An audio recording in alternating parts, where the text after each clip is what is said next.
In the year 2000, a small, desperate startup walked into a boardroom in Dallas, Texas. They were losing millions. They were begging to be bought for just $50 million. The man sitting across the table was John Antioco, the CEO of Blockbuster. He controlled a $6 billion empire. He looked at the $50 million offer, and he literally laughed in their faces. He told them their little internet company was a joke, a passing fad. Today, that joke is called Netflix, and it is worth over $250 billion, while Blockbuster has been erased from the face of the earth. This is the story of the most expensive display of arrogance in corporate history.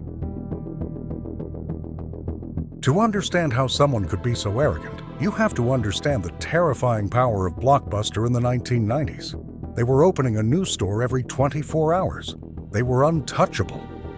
But their empire wasn't built on selling movies. It was built on punishment. Blockbuster's secret weapon was late fees. If you didn't return a movie on time, they fined you. And those fines generated hundreds of millions of dollars in pure profit every single year. They weren't an entertainment company. They were a tax collection agency for forgetful people, and they loved it. Until one man got a $40 late fee for a movie called Apollo 13. His name was Reed Hastings. He was furious. So he designed a weapon to destroy the very foundation of Blockbuster's empire. The concept was a lethal trap. For a flat monthly fee, Netflix would mail DVDs directly to your house in a little red envelope. You could keep the movie as long as you wanted. No due dates, no driving to the store, and most importantly, absolutely zero late fees. But in the year 2000, Hastings was bleeding money. The dot-com crash had just destroyed the tech industry.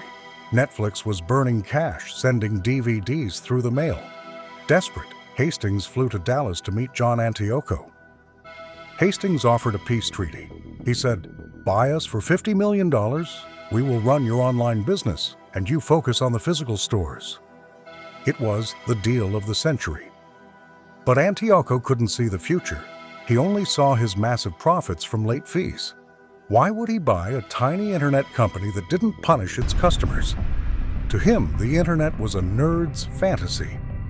He laughed them out of the building. Hastings flew back home in silence. But he didn't give up. Instead, he prepared for war. While Blockbuster slept, Netflix grew. They perfected their algorithm.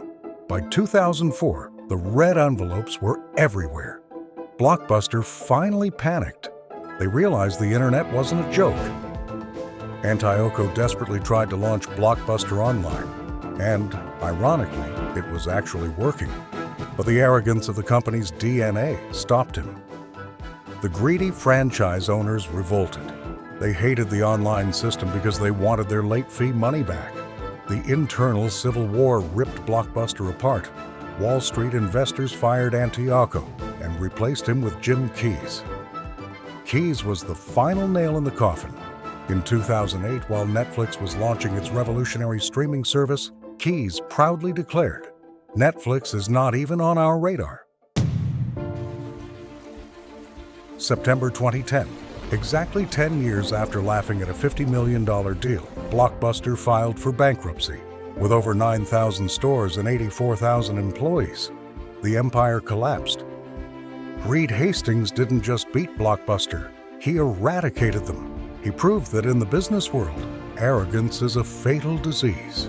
The moment you think you are untouchable is the moment you are already dead.